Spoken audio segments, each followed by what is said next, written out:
GV ಟಿವಿಗೆ ಸ್ವಾಗತ. ನಾನು ಹೊಸದುರ್ಗ ರಾಘು.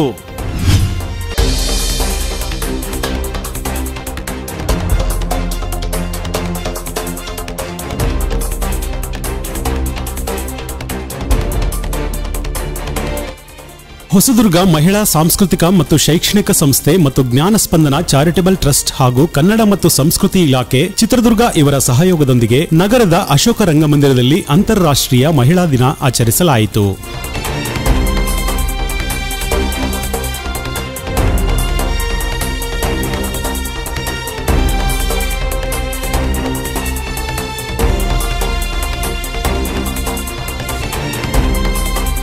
ಹಲವು ವಿಶೇಷತೆಗಳೊಂದಿಗೆ ಆಯೋಜಿಸಿದ್ದ ಈ ಕಾರ್ಯಕ್ರಮದಲ್ಲಿ ಮಹಿಳೆಯರಿಗಾಗಿ ಅಬಲಾಶ್ರಮ ಹಾಗೂ ಹೊಲಿಗೆ ತರಬೇತಿ ಕೇಂದ್ರವನ್ನು ಸಹ ಉದ್ಘಾಟಿಸಲಾಯಿತು.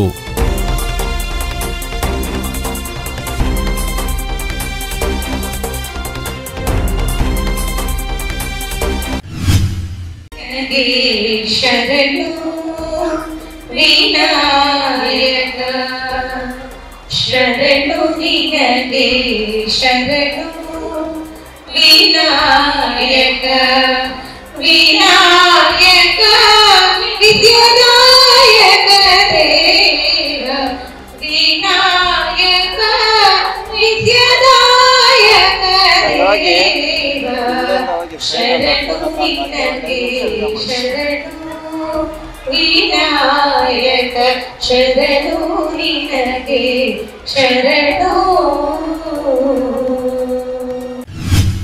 ಕಾರ್ಯಕ್ರಮದಲ್ಲಿ ಮಹಿಳೆಯರ ಹಕ್ಕುಗಳು ಮತ್ತು ಅವುಗಳ ರಕ್ಷಣೆ ಕುರಿತು ಹೈಕೋರ್ಟ್ ನಿವೃತ್ತ ನ್ಯಾಯಾಧೀಶರಾದ ಎಚ್ ಬಿಲ್ಲಪ್ಪರವರು ಉಪನ್ಯಾಸ ನೀಡಿದರು. ವಿವಿಧ ಕ್ಷೇತ್ರಗಳಲ್ಲಿ ಸಾಧನೆಗೈದಿರುವ ಹಲವು ಮಹಿಳೆಯರಿಗೆ ಪ್ರಶಸ್ತಿ ಪ್ರದಾನ ಹಾಗೂ ಗೌರವ ಸಮರ್ಪಣೆ ನೆರವೇರಿಸಲಾಯಿತು.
ಈ ಕಾರ್ಯಕ್ರಮದಲ್ಲಿ ಹಲವು ಮಹಿಳಾ ತಂಡಗಳು ಸಾಂಸ್ಕೃತಿಕ ಕಾರ್ಯಕ್ರಮ ನಡೆಸಿಕೊಟ್ಟವು.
ಈ ಒಂದು ಅರ್ಥಪೂರ್ಣವಾದ ಕಾರ್ಯಕ್ರಮದ ವೇದಿಕೆಯಲ್ಲಿ ಸಂಘಟನೆಯ ಮುಖ್ಯಸ್ಥೆ ಆರ್ ಸಾವಿತ್ರಮ್ಮ, ಮಾಜಿ ಜಿಲ್ಲಾ ಪಂಚಾಯತ್ ಸದಸ್ಯರಾದ ಡಾಕ್ಟರ್ ಕೆ ಅನಂತ್, ಕ್ಷೇತ್ರ ಶಿಕ್ಷಣಾಧಿಕಾರಿ ಎಲ್ ಜಯಪ್ಪ, ಸಮಾಜ ಸೇವಕರಾದ T Manjunath, agro Shivanna, doctor J Ismail, ಸಾಹಿತಿ ದಿಲ್ಸೆ ದಿಲೀಪ್, ಕಾಚಾಪುರ ರಂಗಪ್ಪ, ಕಿರುತೆರೆಯ ಹಿರಿಯ ನಟಿ ರಾಧಾ ರಾಮಚಂದ್ರ ಮತ್ತು ಮೈಕೋ ಶಿವು, ಸಮಾಜ ಸೇವಕಿ ಶೈನಿ, ಚಲನಚಿತ್ರ ನಿರ್ದೇಶಕರಾದ ಪಿಳ್ಳೇಗೌಡ್ರು ಮತ್ತು ಹಲವು ಸಂಸ್ಥೆಯ ಪದಾಧಿಕಾರಿಗಳು ಮತ್ತು ಸಾರ್ವಜನಿಕರು ಭಾಗವಹಿಸಿದ್ದರು.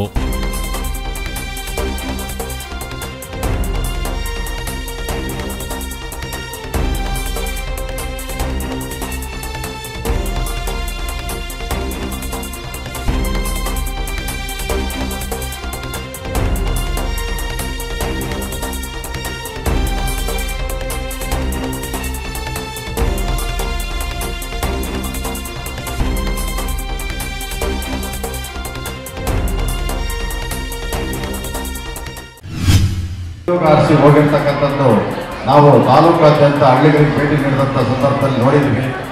ಅವ್ರನ್ನ ಇಲ್ಲಿಗೆ ಕರ್ಕೊಂಬಂದು ಉದ್ಯೋಗ ಅಂತಕ್ಕಂಥದ್ದು ಕೊಟ್ಟರೆ ಅವ್ರ ಮಕ್ಕಳನ್ನೆಲ್ಲ ಇಲ್ಲೇ ಓದಿಸೋದ್ರ ಜೊತೆಗೆ ಕುಟುಂಬ, ತಂದೆ ತಾಯಿ, ಅಜ್ಜಿನೂ ಸಹ ಚೆನ್ನಾಗಿ ನೋಡ್ಕೊಳ್ತಾರೆ ಅಂತಕ್ಕಂಥದ್ದು ಭಾವನೆ ನಮ್ಮದಾಗಿದೆ.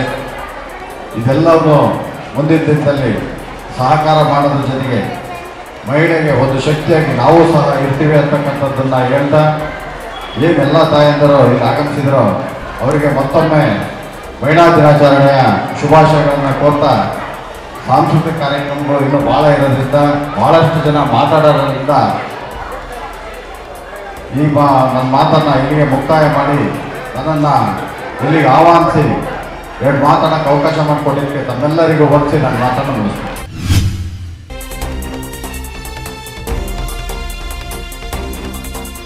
ಜಿವಿ ಟಿವಿ ನಿಮ್ಮ ಧ್ವನಿ, ಪ್ರಾದೇಶಿಕ ಸುದ್ದಿ ಮತ್ತು ಮನರಂಜನಾ ವಾಹಿನಿ.